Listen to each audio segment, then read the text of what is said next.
Opposition में हुकूमत को ललकारने का दमखम नहीं है। कनीज़े हकाइक के बरक्स वज़ीर आला पंजाब के खिलाफ प्रोपेगेंडा करने में मसरूफ हैं।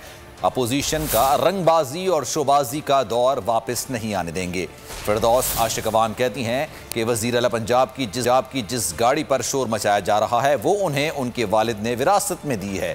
ये इलेक्शन कमीशन और FBR में डिक्लेयर्ड शुदा है।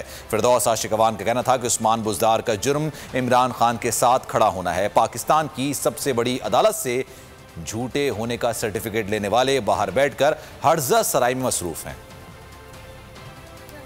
हुकूमत को ललकारने का दमखम नहीं है। कुछ ज़बान दराज कनीज़ें जो है दिहाड़ी अपनी पक्की करने के लिए प्रोपेगेंडा करने में मसरूफ़ अमल है। उस्मान बुज़दार का सिर्फ जुर्म इतना है कि वो इमरान खान का एक पक्का सच्चा सिपाही बन के इमरान खान साहब के नजरिए के साथ डट के खड़ा है। अपोजिशन को शोबाजी, रंगबाजी, अदाकारी से जुड़ी जो पंजाब की सियासत थी वो अवाम कभी वापस नहीं आने देंगे। तो वज़ीर आला पंजाब की गाड़ी के हवाले से प्रोपेगेंडा किया जा रहा है, जिस गाड़ी का जिक्र खैर मीडिया के कुछ एंकर्स की ज़बान पे बार बार दोहराया जा रहा है। उन्होंने वजाहत की है चीफ मिनिस्टर साहब ने कि वो गाड़ी उनके वालिद मोहतरम ने उनको एक विरासत के हिस्से में आई है और इलेक्शन कमीशन और FBR के पास उनके डिक्लेयर्ड एसेट्स मौजूद हैं।